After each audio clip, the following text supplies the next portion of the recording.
பேரூர் ஆதீனத்தின் நூற்றாண்டு விழாவை முன்னிட்டு ஈஷா யோக சமஸ்கிருதி மாணவர்களின் தேவார பன்னிசை நிகழ்ச்சி நடைபெறும் என தென் கைலாய பக்தி பேரவையின் தன்னார்வலர் பாலசுப்ரமணியன் கூறியுள்ளார்.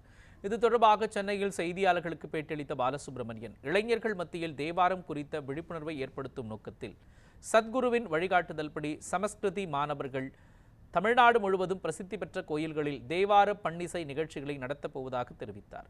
இன்று பேரூர் ஆதீனத்தில் தொடங்கும் பன்னிசை நிகழ்ச்சி காமாட்சிபுரம் ஆதீனம், திருச்செங்கோடு அர்த்தநாரீஸ்வரர் கோயில், காஞ்சிபுரம் கச்சபேஸ்வரர் கோயில், சென்னை திருவான்மியூர் மருந்தீஸ்வரர் கோயில் ஆகிய இடங்களில் சமஸ்கிருதி மாணவர்கள் குழுக்கள் மூலம் பன்னிசை நிகழ்ச்சி நடைபெறும் என்றும் கூறினார்.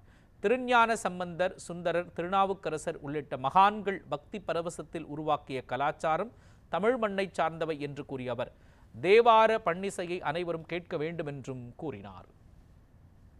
தமிழ்நாட்டில் பல நூற்றாண்டுகளாக தேவார திருமுறை அப்படிங்கிறது சிவபக்தர்களாலும் ஓதுவார்களாலும் கோவிலில் தொன்று தொற்று பாடப்பட்டு வந்துள்ளது. இன்னைக்கு வரைக்கும் அந்த பழக்கம் தொடருது.